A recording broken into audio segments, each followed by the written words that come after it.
Good morning. Just like a little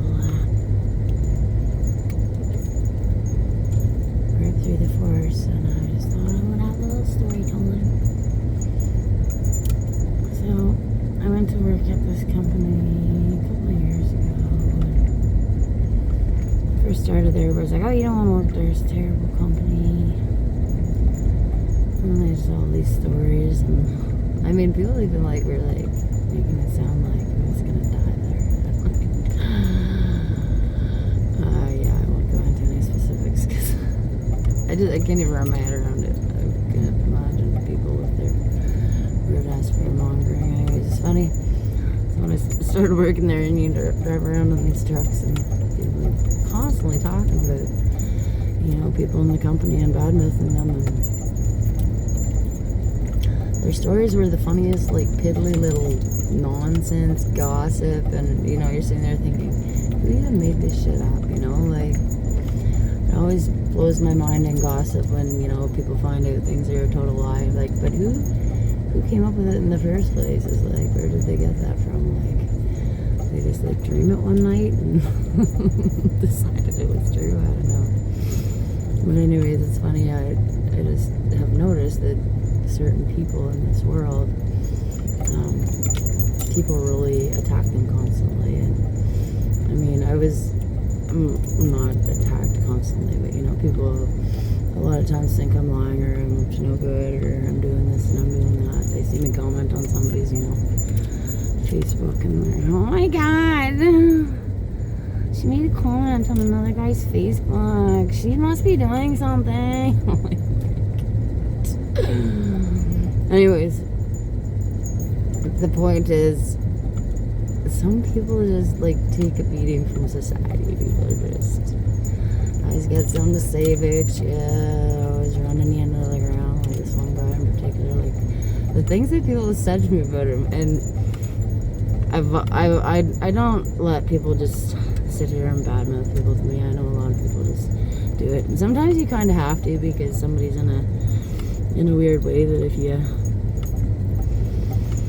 don't want to set them off because maybe they're, a little bit on the edge of things. You don't want to send them to the other side of things, So, anyways, just like this, I would wear workwear from this place, and people in the restaurant, oh my god, I can't believe you worked there. Did you hear what they did? Oh, wait, did you know this? Did you know this happened? And did you know that? No, I didn't know any of that. And I don't actually believe any of it because, hey, I've heard a lot of untrue shit about myself. And, I can vouch for myself and be like, oh, that is not a fact. But when you hear other people talking like this, and I know I've said this in other videos, it's weird how you can tell it. It's just their envy that's talking. And like these gossip circles where people are like, in businesses, and they're working the system. Maybe you got buddies and they're getting contracts from this person and that person. And then there's the people that you actually have to earn those things. And nobody's handing it to them. Nobody's father said, here's my company, you take it over. And they're all like, oh, well, I ran it to what it is today. Yeah, no shit, but you wouldn't have got there if you didn't have the help in the beginning. So, I'm not really sure 100% what my point is, but something along the lines of, hey, it's going, hey, what you gonna do about it? We don't even care. You hate me, that's too bad. That's, the only thing you're really hating is yourself, because of those ugly feelings you're gonna eat you up inside.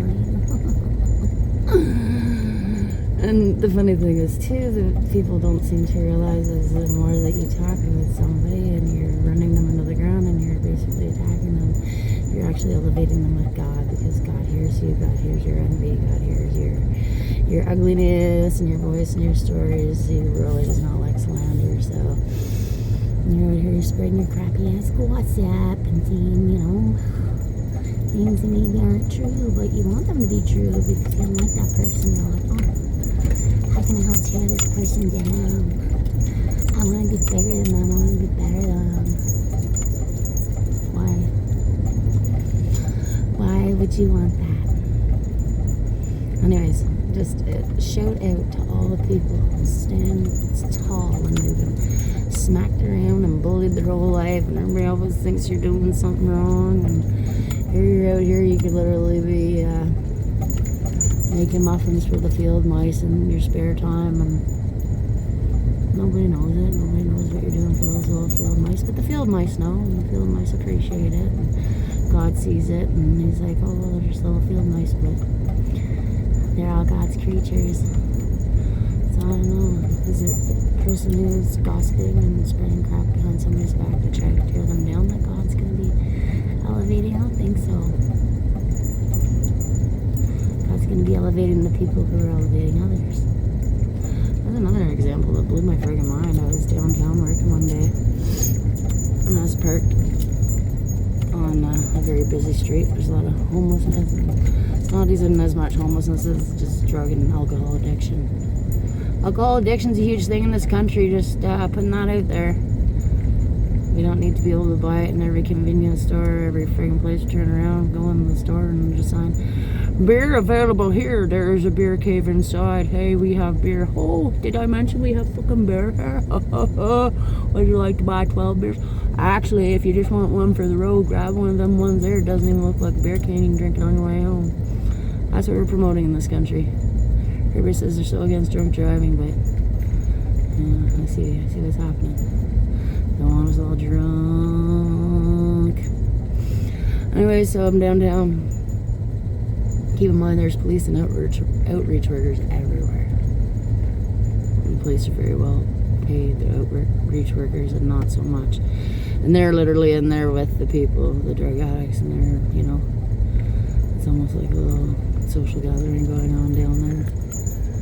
Outreach workers have t-shirts that, go ahead. Let's see, I love drug addicts, and shit like that to, make the drug addicts feel safe coming to them, but really it's completely enabling, and it's a bad situation. So I'm working downtown, and there's this young native fella all slumped over on the steps, so I always have food and drinks and stuff with me, so I peeled him up a little clementine and took him out some juice. And I remember when I was a kid, people say if you smoke too much dope, eat an orange, because apparently it does something. So I thought maybe it would help him. I didn't know what he was on or anything. And then this other white dude comes along, and he looked homeless. He was probably about 60. He had a real greasy look about him, but he was coming across as really kind. So he was telling me, the guy had too much brown, which I don't know what brown is, but anyways, he had too much brown, and he was all slumped and whatever. So I said, well, I'll just give him this orange and juice, and hopefully if he gets something sugar into him, he can come around and say, well, thank you so much. I try to help the people out here, and and so I go back to my truck, and he told me a big story about what a great guy he is and how he helps people, and basically a freaking hero, and that should have been the ding ding. So I go back to my truck, and I'm sitting in my truck, and he doesn't know I can still see him, and I see him start acting all shifty. Literally, it's like the devil came over him, and just the eyes started going side to side, like, I'm about to do something really fucking shitty. I'm gonna pull a pipe out of my sock. I'm gonna pull some drugs out of my other pocket. I'm gonna get this kid all fucked up again. So that's what he proceeds to do. So I get out of the truck and I go back around, and I was like, what's up? The dude's like, oh, you're back. I was like, I never left. So I was in that truck over there watching you. And the worst part of it was I had this terrible feeling this guy, what was about to happen, he was get the guy high, and he had drugs in his pocket, and I really feel like he's about to lure him away. And he told me he was gay because he had looked after his lover who was dying of AIDS for however long. And I just had this awful feeling, he's gonna take him somewhere, he's gonna be so fucked up, he's not gonna know what's going on. And who knows what's going to happen. Maybe he's going to be the next one who ends up with HIV. was my biggest fear. Nothing I can do to stop it. There's police everywhere. There's outreach workers when I say, hey, this guy's going to lead this guy away. Do bad things to him. This is what happens to these poor people. It's like, you think that all these things, rape and sexual assault and all these things are just very cut and dry, but you got a case like this where this poor addict's out here on the street probably has had a life from hell, and you got some sick-ass white dude with a pocket full of, I don't even know what the drugs were that he had, just ready to get you fucked up so he can take you home and fuck your life up even further. And it's a scary world out there. It's a scary world out there. It was, I used to drink and let down and, party and be inebriated around people that didn't have my best interests at heart. And just saying, I'm not telling anybody what to do, but, get off that booze, get off them drugs. You don't want to end up in a situation like this. Next thing we see it all the time. These women who are drug addicts and end up having like 5 or 6 kids. All the kids are born addicted to drugs and everything else because parents couldn't get off it, but they're so fucking high and fucked up, and all these sick bastards are taking advantage of them, and next thing you know, they're pregnant. And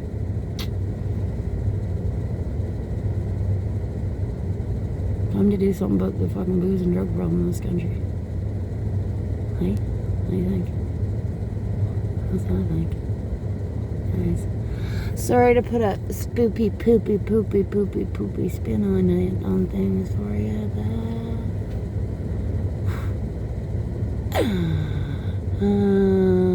okay, on that note, have a beautiful family day.